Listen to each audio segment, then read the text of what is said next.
আসসালামু আলাইকুম। আপনারা কেমন আছেন? আশা করি আপনারা ভালো আছেন। আমরা আছি আলহামদুলিল্লাহ ভালো আছি। এই যে আমি একটা নতুন রেসিপি করার জন্য এখানে মুড়ি নিছি, মুড়ি দিয়ে এই যে মিষ্টি কালো জাম বানাবো। এখন আমি কিভাবে বানাই আপনারা দেখুন। এই যে মুড়িরে ব্লেন্ডার মেশিন দিয়ে আমি ব্লেন্ড করতেছি।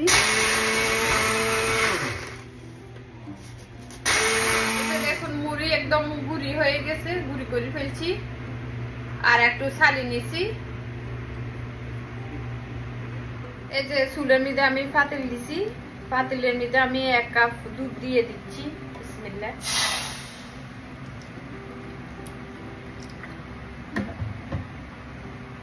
এই যে দুধ উতরে গেছে, এখন আমি মুড়ি গুঁড়িগুলো এখানে ঢালে দিচ্ছি। বিসমিল্লাহ। এখন লাড়ি দিচ্ছি আমি।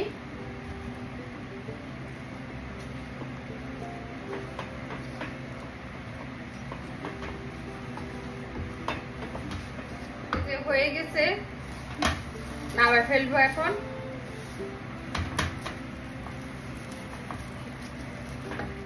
এই যে ডোর সাথে আমি 2টা ডিম ভেঙে দিয়ে দিচ্ছি। এই যে বড় 1 চামচ দুধের গুঁড়ি দিয়ে দিচ্ছি। এই যে আমি মোট 2 চামচ দুধের গুঁড়ি দিয়ে দিচ্ছি। এই যে এখানে 1 চামচ ঘি দিয়ে দিচ্ছি।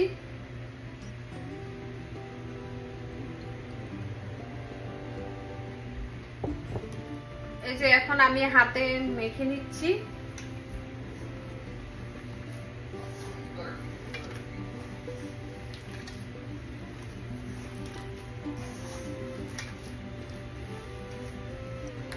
এই যে ডো ভালো করে মাখা হয়ে গেছে, আর এখন আমি হাতের মধ্যে একটু ঘি মাখিয়ে নিচ্ছি যেন হাতের লেগে না যায়।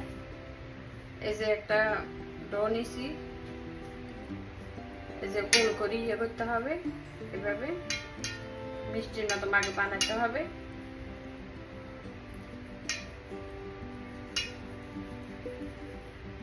এই যে তারপরে এইভাবে বানাতে হবে। এই যে দেখুন, এই যে চুলের মধ্যে পাতিল দিছি, পাতিল গরম হয়ে গেছে, এখন আমি তেল দিয়ে দিচ্ছি। বিসমিল্লাহ।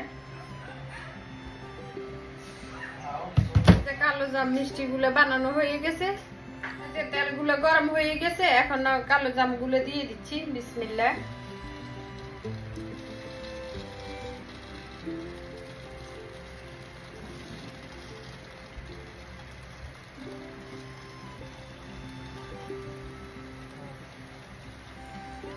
এই যে কালো জাম ফিট হয়ে গেছে, এখন আমি উল্টে দিচ্ছি।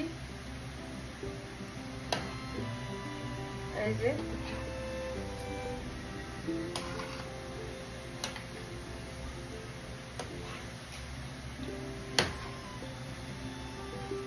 এই যে কালো জাম হয়ে গেছে, এখন আমি নামায় ফেলতেছি। এই যে এখানে 1.5 কাপ চিনি দিয়ে দিচ্ছি আর 2টা এলাচ দিয়ে দিচ্ছি। এই যে শিরা হয়ে গেছে, এখন কালো জামগুলো দিয়ে দিচ্ছি। বিসমিল্লাহ।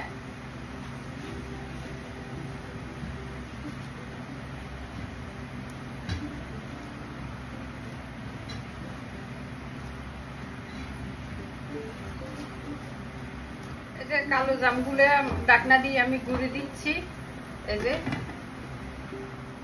এই যে দেখুন কালো জাম হয়ে গেছে, চুলের জালটা বন্ধ করে দিব আর আমি রেডি করে দেখাবো। এই যে দেখুন মুড়ি দিয়ে কালো জাম কত সুন্দর হয়েছে, আর খেতে অনেক মজা হয়েছে। আমি একটা ভাঙিয়ে দেখাচ্ছি। এই যে দেখুন কত সুন্দর হয়েছে, ভিতরে একদম নরম। আর আমার রেসিপিগুলো যদি ভালো লাগে প্লিজ আপনারা সাবস্ক্রাইব করবেন, লাইক দিবেন, সবার সাথে শেয়ার করবেন। ভুল হলে ক্ষমা দৃষ্টিতে দেখবেন। আল্লাহ হাফেজ।